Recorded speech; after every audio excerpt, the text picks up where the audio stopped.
안녕하세요. 소상공인 기심점결 의류사업의 모든 것 패시메이드 대표 이재호입니다. 본 강의는 코로나19 방역수칙을 준수하여 촬영하고 있습니다.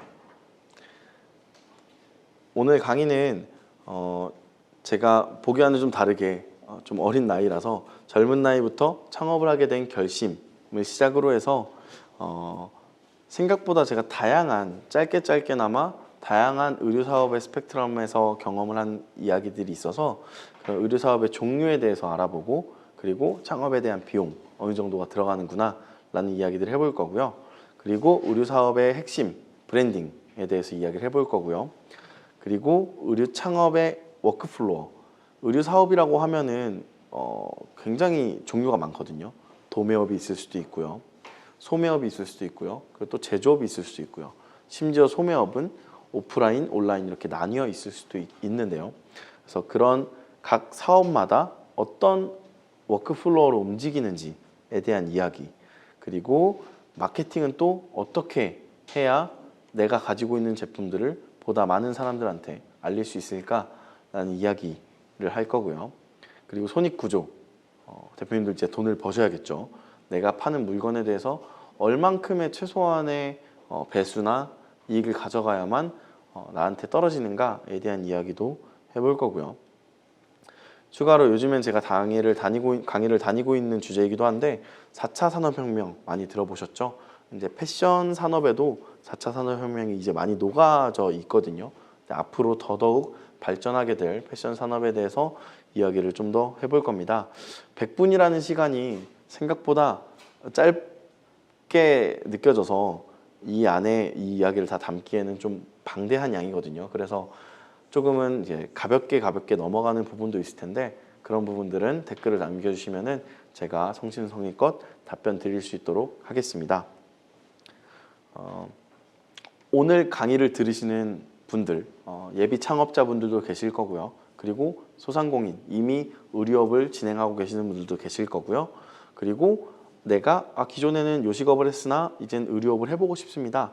업종을 변경하시려는 분들도 계실 텐데 오늘 강의를 통해서 딱 이 세 가지 정도만 알고 가시면은 여러분들한테 많이 도움이 되실 것 같습니다. 의류업의 기초, 새로운 분야로 접근하시는 분들한테는 굉장히 생소한 단어들도 굉장히 많을 거예요. 그래서 의류업의 기초를 이해하고 이제 수익 구조에 대한 이해, 그게 가장 필요할 것 같고요. 그리고 의류 유통망과 그리고 제조업. 보통은 의류업이라고 하면은 사입해서 파는 떼다 판다고 하죠. 그런 사입해서 파는 소매업 형태를 많이들 생각하시는데 그거 외에도 직접 제조하거나 아니면 제조업을 운영하실 수도 있기 때문에 유통망과 제조업 과정에 대한 전반적인 이해가 필요할 것 같고요. 그리고 세 번째 어떻게 보면 가장 중요한 핵심입니다. 자신만의 브랜드를 만드는 브랜딩 능력을 키우셔서 여러분들만의 그리고 여러분들의 어떤 독보적인 브랜딩을 가지고 기업을 운영하신다면은 좀 더 도움이 되지 않을까 해서 세 가지 목표를 잡아보았습니다. 네, 제 소개를 좀 하자면요. 저는 일찍부터 패션을 전공했고요. 2013년도에 인천생활과학고등학교라는 특성화고등학교 의상예술과를 졸업했고요. 그리고 조금 늦게나마 2017년도에 서울디지털대학교 패션학과를 입학해서 내년도 2월에 졸업을 할 예정입니다. 그리고 양력을 보시면 신기한 게 2013년도에 제가 고등학교를 졸업을 했는데 2012년도에 KBS 스카우트라는 방송 프로그램을 출연하게 됐어요. KBS 스카우트가 그때 당시에 정부가 고졸 취업에 대한 이슈가 굉장히 컸기 때문에 고등학교 특성화고 학생들을 기업에 채용하는 그런 프로그램이 있었는데 거기서 2등을 하게 돼서 주식회사 신원이라는 나이가 있으신 분들은 굉장히 잘 아시는 브랜드라고 저는 생각을 하는데요. 주식회사 신원의 지이크라는 브랜드에서 디자이너로 일찍부터 사회생활을 하게 되었습니다. 그래서 디자이너 생활을 하다가 군대를 갔다 오고 나서 2016년도에 동대문 도매에서 영업 일을 했었고요. 사실 이 앞쪽은 제가 패시메이드 대표 이전들은 제가 해왔던 일들이기 때문에 그냥 들어만 주시면 좋을 것 같아요. 동대문에서 도매 영업을 했었고, 그리고 그 이후에 여성복 쇼핑몰을 운영하는 곳에 들어가서 매니저 역할로 총괄 디렉팅을 했었습니다. 그래서 도매업도 경험을 해보았고, 브랜드에 있는 디자이너도 경험을 했었고, 그리고 쇼핑몰, 소매업도 온라인 쇼핑몰도 경험을 해보았습니다. 그리고는 2018년도에 청담동에 있는 의류 생산업체 고급 샘플실에서 봉제사로도 업무를 수행했습니다. 보시면 연도가 굉장히 짧게 지나가다고 보니까 사실 봉제사라는 직업군 자체가 20년, 30년은 돼야 알아주는 거 아니냐라고 하시는 분들이 계실 텐데요. 저희가 이 업무들을 경험하면서 느꼈던 거는 나는 이 모든 역할을 해내는 사람이 아니라 이 모든 역할을 컨트롤할 수 있는 사람이 되고 싶다라는 생각에 움직였던 발자취이기 때문에 이 업무가 이렇게 돌아가는구나, 이 업무는 이렇게 돌아가는구나 라는 걸 이해하는 과정을 좀 밟고 싶었어요.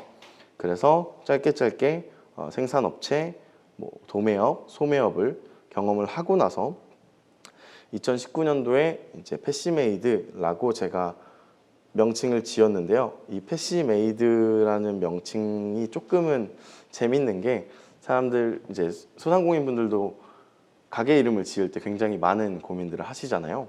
제가 이 패시라는 이름을 제 예명으로 갖고 있는데요.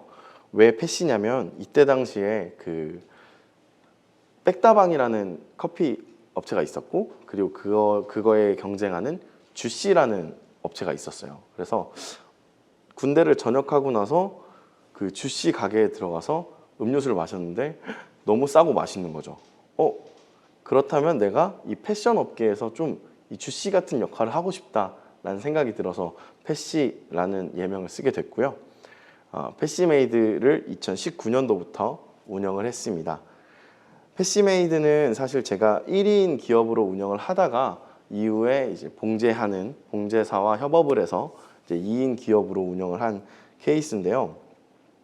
제조업 기반의 사업장을 운영했습니다. 둘이서 제조업을 해서 소량 생산이나, 사실 의류업 같은 경우는 도매하면은 500장, 1000장, MOQ가 굉장히 큰 산업이라서 굉장히 부담이 되는 산업이거든요. 그래서 저는 그런 것들을 반해서 100장, 50장, 10장 정도를 생산할 수 있는 생산 시스템을 구축해서 생산을 하고 디자이너 브랜드들한테 납품을 하는 제조업 기반의 베이스를 두었고요. 그리고 더불어서는 제가 직접 영업을 뛰어서 프로모션, 이후에 이따가 설명을 드리겠지만 프로모션의 역할을 하기도 했고요. 그리고 지금처럼 이렇게 강의를 다니는 강의업도 같이 운영을 했습니다. 그리고 2019년도에 인도네시아 무페스타라고 무슬림 패션 페스티벌이라고 있었어요. 그래서 거기에 컬렉션 디자이너로 참여를 하게 되는 기회가 생겨가지고 거기서 디자이너, 해외 디자인 역할도 한번 해보게 되었습니다.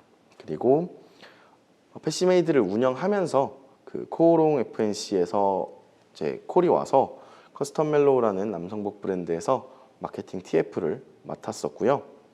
지금 그리고 다시 이제 사업을 어느 정도는 정리를 하고, 지금도 이제 주말이나 밤 시간 이용해서 사업을 운영하고는 있지만 조금 다시 신원에 와서 이 브랜드의 온라인을 좀 키워야 하는 상황이 생겨서 사업은 조금은 비율을 낮추고 지금은 회사에 좀 더 집중을 하고 있는 온라인 담당 TF를 하고 있습니다.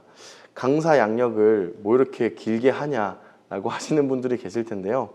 제 자랑을 하려는 게 아니라 이런 다양한 직업군을 경험한 사람이기에 오늘 수업이 여러분들한테 조금 더 도움이 될 수 있겠다라는, 왜냐면 어린 사람이 나와서 이렇게 강의를 함에 있어서는 신뢰가 좀 더 깨질 수 있다라는 생각이 좀 들어서 제 소개를 조금 길게 해보았습니다. 창업의 결심인데요. 누구나 창업을 꿈꾸는 시대가 된 것 같습니다. 이제는 저는 그렇게 생각을 하는데, 제가 창업을 맨 처음 결심했던 거는요, 사실 제가 의류업을 하게 된 것조차도 조금은 신기한데요. 고등학교를 특성화고를 갔다고 했잖아요. 특성화고를 간 이유 중 하나는 특성화고는 야간 자율학습이 없습니다. 그래서 단지 야간 자율학습을 좀 피하고 싶어서 특성화고를 선택했었는데 원래는 마술사가 꿈이었습니다. 마술사로 실제로 아마추어 활동을 했었고 프로 마술사를 데뷔하기 직전까지 갔었는데 의류업이라는 그 매력을 좀 느끼고 사람들에게 보여지는 어떠한 의복을 꾸미는 기술이 굉장히 매력 있다라는 생각이 들어서 직업을 의류업으로 좀 방향성을 잡고 갔는데요. 그러다가 이제 KBS 스카우트를 나갈 기회가 생긴 거죠. 고등학교 3학년 때. 그래서 직접 봉제하고 패턴 그려서 디자인해서 무대에 올라서 운이 좋게 남들보다는 조금 빠르게 기업에서 디자이너로 활동을 하게 되었습니다. 근데 이때까지만 해도 사실은 창업에 대한 결심은 없었습니다. 대부분 창업을 결심하시는 계기는 보통은 더 이상은 못 해먹겠다 라는 생각을 하는 그 순간에 많이들 결심을 하시는 것 같은데요. 저도 어떻게 보면 좀 그랬던 것 같아요. 디자이너 활동을 하고 나름의 그 또래에 비해서 괜찮은 급여 생활을 하고는 있었지만 내가 이 직업군은 좋은데 이 직업군의 어떤 일부 톱니바퀴인 것 같다는 느낌이 어느 순간 딱 들더라고요. 그래서 군대를 갔다 오고 나서 디자이너 했을 때의 모습인데 스카우트라는 프로그램 자체가 특성화고 학생들을 대상으로 전부 다 이제 의상 계열의 특성화고 학생들을 대상으로 디자인을 해서 무대에 올라서 평가받고 이제 특채하는 프로그램이었는데요. 그렇게 해서 2등을 해서 남성복 지크로 들어가게 됐고요. 이 사진들은 제 나름 자랑입니다. 모델들과 함께 사진을 찍었다라는 걸 보여주려고. 이렇게 창업을 결심하기까지가 디자이너 생활할 때는 그냥 내가 어떤 큰 브랜드의 작은 디자이너라고 해서 모든 걸 다 그리고 만들진 않거든요. 헤드 디자이너를 통해서 신발만 디자인을 한다거나 넥타이만 디자인을 한다거나 6개월 내내 그냥 한 가지 아이템만 디자인을 하다 보니까 조금은 재미가 없고 지루하더라고요. 그래서 창업을 결심을 해야겠다라는 생각이 들 때쯤에 20대 초반에 친구들과 함께 작은 도전을 하나 했습니다. 뭔지 아시나요? 여기 그림 보시면 팔찌입니다. 팔찌인데요.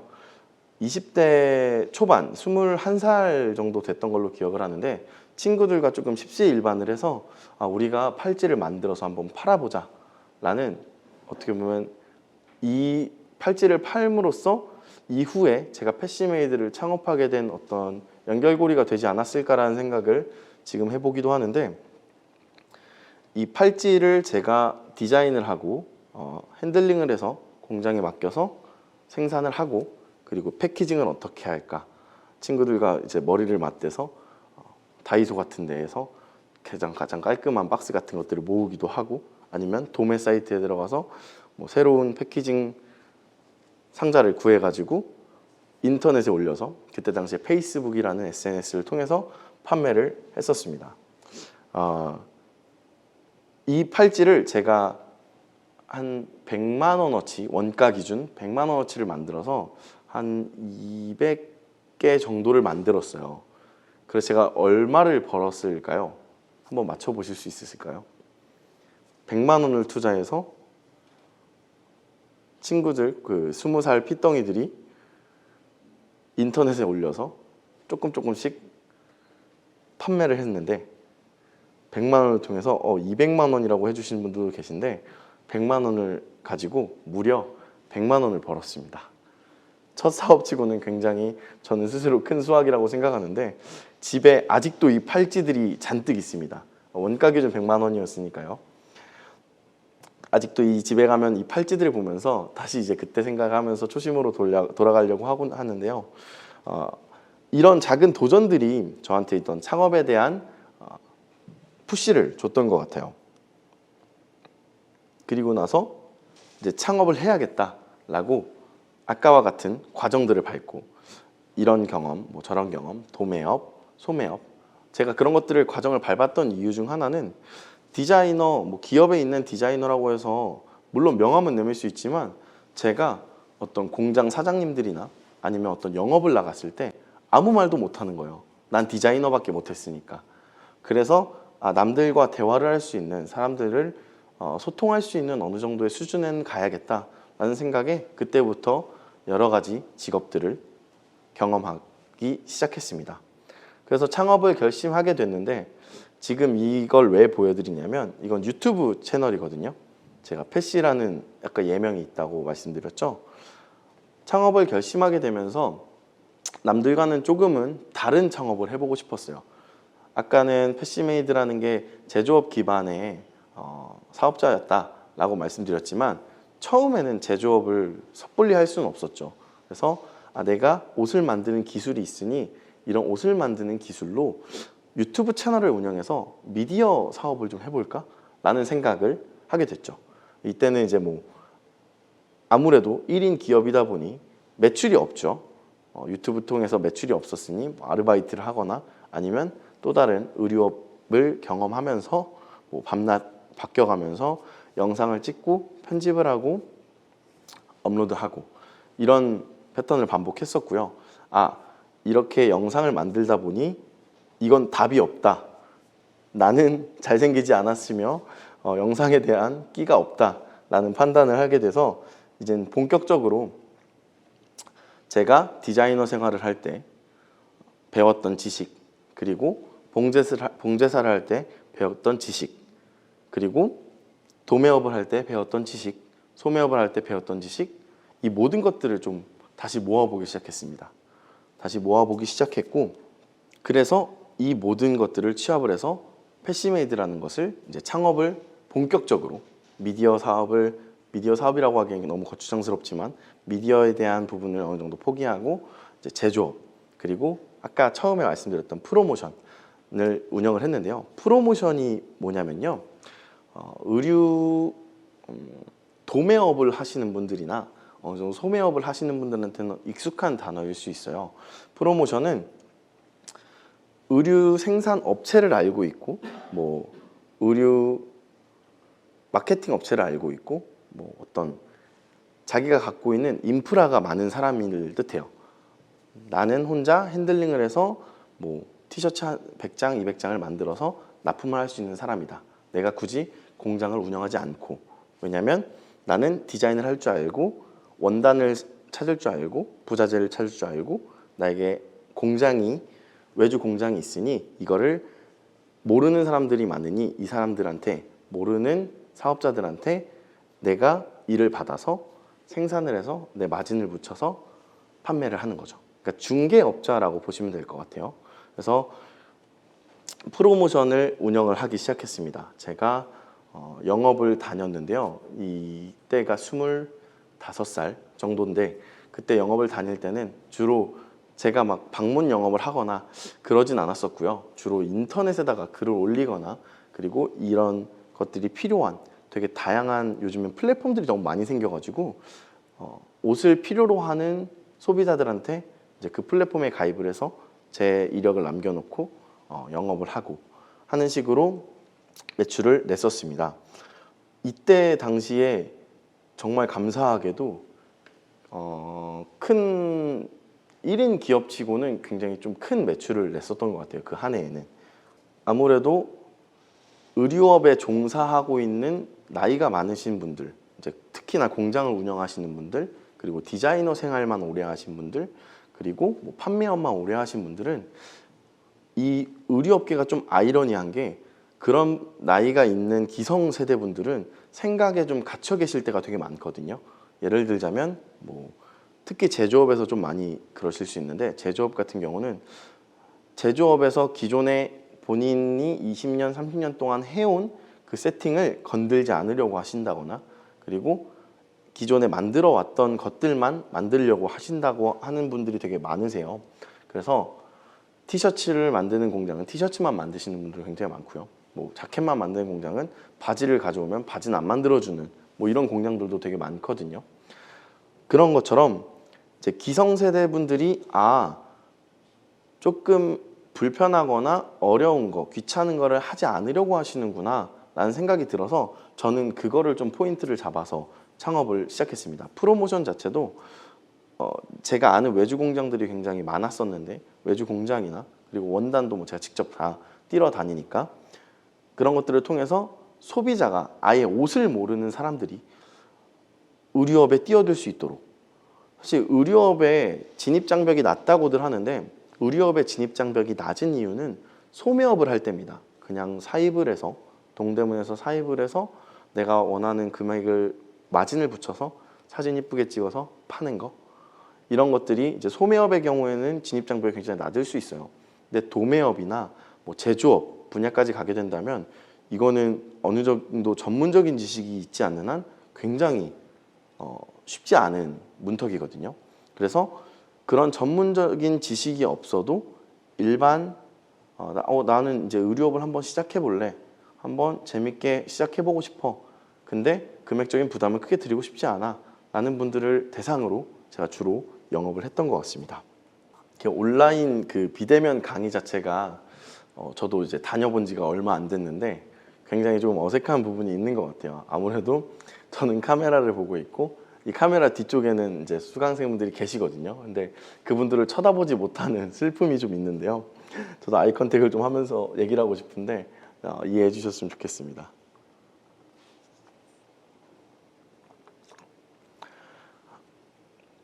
그래서 제가 패시메이드라는 것을 창업을 하고 나서부터는 굉장히 재밌는 일들이 많이 일어났습니다. 제가 아까 매출이 좀 컸다라고 하는 것 중 하나가 뭐냐면 단체복도 만들었었고요. 제가 어떤 디자이너 브랜드의 디자인 옷도 만들었었고요. 그리고 뭐 그런 분야를 가리지 않았어요. 보통 단체복을 하시는 분들은 단체복만 도매를 하시거든요. 근데 디자이너 브랜드들을 하는 분들은 디자이너 브랜드만 제조업을 하시고요. 근데 저는 그런 것들을 가리지 않고 이것저것 닥치는 대로 다 영업이 들어오면 했습니다. 그랬던 이유는 뭐 젊은 패기일 수도 있었던 것 같고요.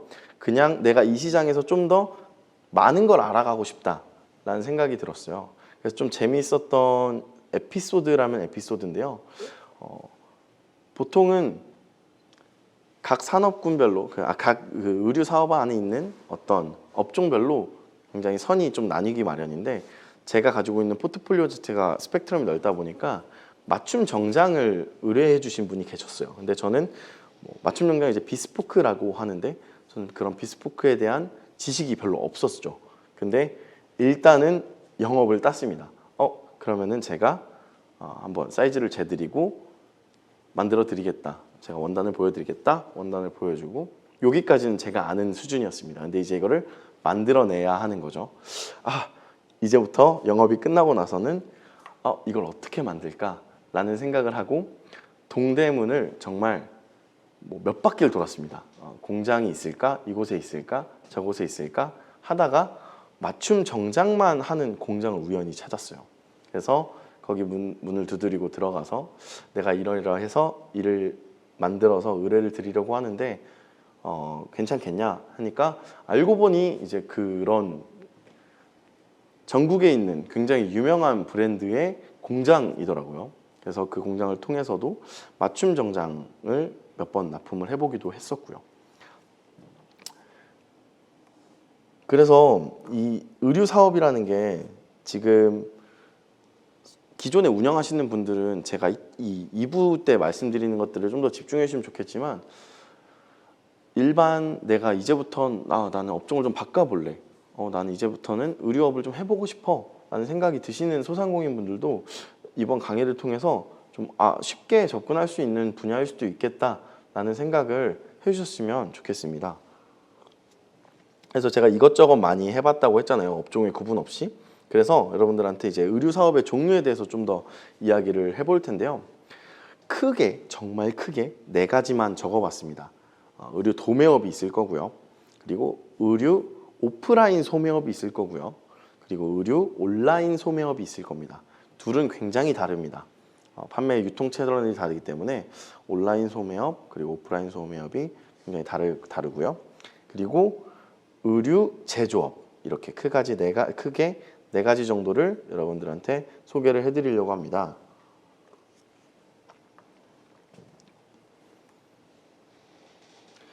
의류 도매업 같은 경우는요, 말 그대로 도매하면은 정말 많은 양을 그리고 많은 사람들에게 파는 것이 수익 구조입니다. 그래서 도매업 사업자로 일단 운영을 해야 하고요. 그리고 도매업을 하시려면 이제 일반 사업자셔야겠죠. 세금 계산서를 띄워드려야 되니까. 그래서 의류 생산의 전반적인 지식이 있어야 가능합니다.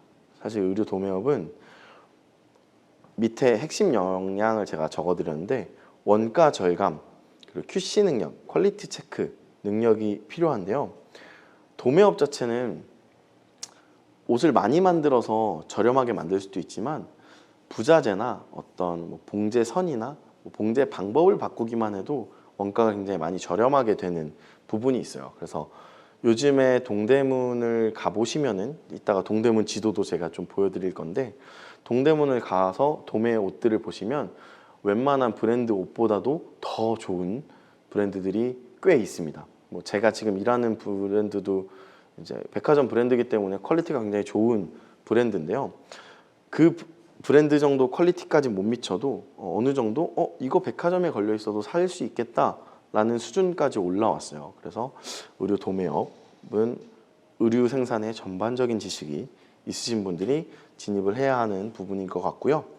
동대문을 중심으로 도매업이 활성화되어 있고요. 그리고 부산에도 있다고 전 들었어요. 근데 안 가봤는데 그곳에도 어느 정도 도매업이 구성되어 있고요. 의류는 근데 아무래도 동대문을 중심으로 도매업이 활성화되어 있고, 동대문 생태계를 좀 파악하시는 분들이 도매업에서 좀 더 성공을 할 수 있지 않을까라는 생각이 들었고요. 도매업 자체가, 제가 도매에서 일을 할 때 그런 얘기를 했어요.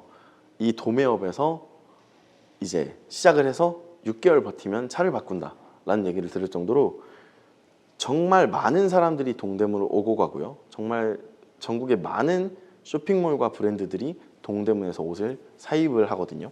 그래서 동대문에 대한 생태계를 충분히 파악을 하셔야 되는데, 도매도 상가들이 굉장히 많아요. 동대문을 가보신 분들은 아시겠지만 뭐 APM이라든지 뭐 뉴존, 뭐 럭스, 뭐 플레이스, 굉장히 많은 상가들이 있는데, 그 상가마다도 어떤 옷들이 있고 주로 어떤 소비자들이 오고 어떤 그 회사나 브랜드들이 오는지를 좀 파악을 하셔야 될 필요가 있고요. 그래서 밑에 적은 것처럼 소매업자들의 타겟, 그러니까 소매업자들이 도매업자들한테 옷을 떼어가잖아요. 그래서 소매업자들의 타겟이 뭐 좀 젊은 층인지, 뭐 30대인지 50대인지 아니면 아동복인지 뭐 이런 것들을 파악을 하고 나름의 도매업도 브랜딩이 필요합니다. 이따 말씀드릴 그 브랜딩이 필요하기 때문에 창업 비용은 그 상가가 굉장히 비싸다 보니까 요즘엔 권리금이 좀 많이 떨어졌을 텐데, 오프라인 상가 비용을 제외하고 나서는 한 시즌만 운영할 게 아니기 때문에 1년, 2년 정도의 운영할 비용이 필요해서 거의 1억 5천에서 2억 정도의 비용은 충분히 있어야만 도매업을 1, 2년 정도 수익이 혹시나 안 나더라도, 손익이 안 나더라도 운영하실 수 있지 않을까라는 생각을 좀 제 나름의 그 데이터를 통해서 말씀을 드릴 수 있을 것 같고요. 여기 동대문 지도를 제가 캡처를 해왔는데요. 네이버 지도에서 지금 이 가운데 지나가는 게 4호선 동대문 라인을 기준으로 왼쪽과 오른쪽으로 이렇게 나눌 수 있는데, 동대문 역에 가장 가까이 있는 빨간색 원, 맨 위에 있는 빨간색 원 같은 경우는 동대문 종합시장입니다. 그래서 원단, 부자재들을 구매하거나 뭐 거래를 할 수 있는 곳이고요. 그래서 의류 사업의 종류 중에서도 원단 도소매업을 하시는 분들도 꽤 많으십니다. 꽤 많으신데, 저 또한 그 패션메이드를 운영할 때 원단을 모르는 소비자들한테 제가 이제 원단을 사입을 해서 보여줘서 마진을 남겨서 판매를 하기도 했었고요. 그래서 원단 도소매가 있고요. 그리고 그 건너편 쪽 현대아울렛을 건너가면 동화상가라는 곳이 있는데요. 동화상가에는 이제 의류 부자재들이 있습니다. 의류 부자재들이 있어서 여기서는 뭐 단추나 지퍼뿐만 아니라 그 옷을 포장하는 폴리백, 뭐 택배 봉투, 박스 등등 있고요. 근데 박스는 사실 뭐 광장시장이나 방산시장 쪽에 더 많고, 그리고 동화상가 3층, 4층에는 이제 특수 봉제를 할 수 있는 곳들이 많아요. 근데 이제 제조업을 하신 분들은 이 얘기를 이해하실 수도 있는데, 혹시나 제조업을 경험을 해보셨거나 아니면은 제조업을 하고 싶다라는 거를 말씀하시는 분들이 계시면 저는 굉장히 굉장히 높은 장벽이다 말씀을 드릴 수 있는 게, 아직까지 의류 산업은 자동화 시스템이 없습니다. 굉장히 해외나 뭐 베트남의 이런 대형 공장 같은 경우는 자동화 시스템이 될 수는 있는데 아주 작은 공정 정도만 자동화 시스템이 되어 있고요. 그 외의 공정은 모두가 사람이 합니다. 모두가 사람이 해서 굉장히 좀 난이도가 있는 봉제 기술들이 필요한 옷들이 있는데요. 그러다 보니까 옷을 하나 만드는데도 단순히 우리가 아는 그 재봉틀 한 대만 들어가는 게 아니라, 뭐 일본말이 좀 많지만 뭐 니온오버, 뭐 QQ, 나나, 뭐 굉장히 각자 다른 기계들을 써야 되기 때문에 그런 특수 봉제 업체를 알아두는 게 굉장히 중요하거든요. 그래서 동화상가 3, 4층에 가시면은 이제 특수 봉제 업체들이 있고, 뭐 핫픽스라던가 뭐 전사, 이제 프린트를 할 수 있는 그런 업체들도 줄지어 있습니다. 그리고 저 멀리 종로 5가역 쪽에 광장시장을 가시면 저쪽에는 좀 더 고급진 양장지라고 할 수 있죠. 좀 좋은 비싼 울 원단이라던가 웨딩 원단 등이 굉장히 많이 있어요. 그래서 제가 알고 있는 그런 맞춤 정장집도 저쪽에 있고요. 공장도 저쪽에 있고, 그리고 저 근처에 있는 방산시장에 박스라든지 어떤 패키징 업체들이 굉장히 많이 있습니다. 그래서 나중에 동대문을 가실 기회가 된다면 뭐 제조업을, 제가 말씀드리는 건 그 사입을 기반으로 하는 소상공인분들을 제외한 분들, 사입을 하시는 분들은 제가 이후에 말씀드리는 걸 가보시면 될 것 같고, 제조업을 하시는 분들, 그리고 제조업을 좀 꿈꾸시는 분들, 아니면 도매업을 해보고 싶으신 분들이라면은 저 세 군데를 꼭 한 번씩은 가서 시장 조사를 해보시면은 어떻게 내가 업무를 짜면은, 그리고 어떤 업체랑 커뮤니케이션을 하면은 내가 옷을 만들어낼 수 있겠다라는 생각을 하실 수 있을 것 같습니다. 그리고 이제 공장 같은 경우는 사실 동묘나 뭐 장안동, 면목동 뭐 이런 곳들이 있고, 뭐 신사동, 굉장히 이 동대문 좀 외쪽에 많이 있거든요. 그래서 그런 것들도 나중에 뭐 저를 통해서 얘기를 해주시면은 알려드릴 수 있는 부분은 알려드리도록 할 텐데요. 그리고 이제 그 4호선 동대문 라인을 오른쪽으로 초록색깔을 보시면요, 초록색깔 원을 보시면 저기가 이제 도매 상가입니다. 뭐 신발 도매 상가부터 여성복, 아동복, 남성복, 뭐 정말 다양한 도매업자들이 모여 있는 상가고요. 이 상가마다 같은 옷은 아니더라도 같은 제품군, 같은 남성복인데도 가격대가 전부 다릅니다. 가격대가 전부 다 다르고 퀄리티도 굉장히 다 다르기 때문에 여기를 이제 소매업을 꿈꾸시는 분들, 나는 소매업을 운영하고 있어요, 아니면 소매업을 앞으로 해보고 싶습니다 라는 생각이 드시는 분들은 이 부분, 제가 초록색으로 동그라미 쳐드린 이 부분을 가보시면은 굉장히 도움이 많이 되실 것 같고요. 굉장히 넓어서 하루 안에 다 돌진 못하실 거예요. 그리고 참고로 여기가 이제 흔히 말하는 새벽 시장입니다. 그래서 빠른 상가들은 저녁 8시에 오픈을 해서 다음날 새벽 5시에 문을 닫고요. 그리고 좀 늦게 하는 곳은 디오트라는 여성복 건물인데 거기는 밤 12시에 오픈을 해서 낮 12시에 문을 닫습니다. 그래서 여기를 가보시면은 소매업 생태계가 이렇구나, 생각보다 이 동대문은 이 밤이 굉장히 밝구나 라는 걸 많이 보실 수 있고요. 그리고 이 초록 색깔 옆에 조그맣게 쳐져 있는 신당역 쪽에 있는 빨간색 동그라미가 있는데, 여기에는 상가가 2개인가 있어요. 그 건물이 2개가 있는데, 여기를 제가 빨간색으로 동그라미를 쳐드렸잖아요. 여기는 기존의 의류 업체에서 브랜드나 뭐 이런 디자이너나 뭐 동대문이나 이런 데서 남는 재고 원단들이 있습니다. 한 시즌이 지나서, 철이 지나서 이거 이번 시즌에 쓰긴 조금 애매한데 라는 그런 철이 지난 원단들이 재고, 덤핑으로 있는 곳이에요. 그래서 나는 좀 더 저렴한 옷을 많이 만들어 보고 싶어. 하지만 이제 이거는 뭐 옷을 원단이 리오더가 안 되는 거죠. 그냥 한정적인 원단이기 때문에 이런 원단들이 재고로 모여 있는 상가도 있다라는 거. 훨씬 쌉니다. 거의 뭐 한 4분의 1, 5분의 1 가격의 원단을 구매하실 수 있고요. 다만 이제 내가 원하는 원단은 아니라는 거. 가서 예쁜 게 있다라면은 집어서 이렇게 소량 생산을 해서 판매를 해보셔도 좋은 원단 상가입니다. 그래서 여기까지가 이제 도매업에 대해서 좀 더 이야기를 해봤고요.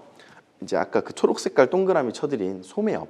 소매업 같은 경우는 사실 디자이너 브랜드들도 소매업에 속하곤 있어요. 제가 말씀드렸던 프로모션이나 아니면 직접 핸들링을 해서 생산을 해서 판매하는 소매업에도 포함이 되어 있는데 디자이너 브랜드를 혼자서 판매를 이끌어간다는 건 굉장히 쉽지 않고 그리고 자본금 자체도 굉장히 더 많이 들어갈 거예요. 그리고 오프라인 소매이기 때문에 더 어려울 수 있어서 디자이너 브랜드들은 대부분 온라인 소매업을 많이들 하시고요. 쇼핑몰들도 온라인 소매업을 많이 합니다.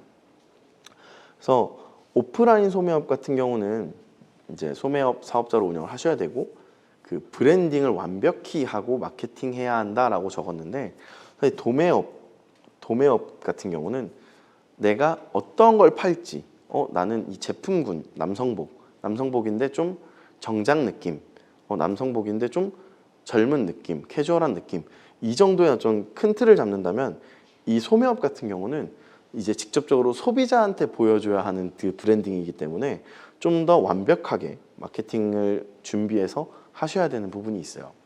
그래서 동대문에서 사입을 하는 경우 그리고 또 직접 생산하는 브랜드 이렇게 두 가지로 나뉠 수 있을 것 같고요.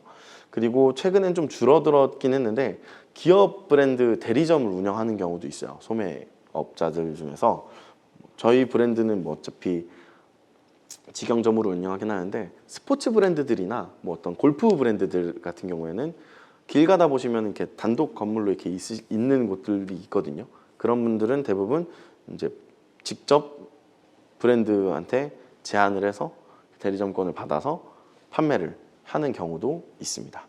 그래서 창업 비용 같은 경우는 오프라인 소매업 같은 경우도 이제 오프라인 상가 비용이 들어가기 때문에 그 상가 비용을 제외하고 사입 비용을 기준으로 했을 때 이제 한 시즌 한 6개월에서 한 8개월 정도 운영할 정도의 재고량을 말씀드리면은 한 2천만 원 정도 생각보다는 좀 저렴한 비용이라고 저는 생각을 해요.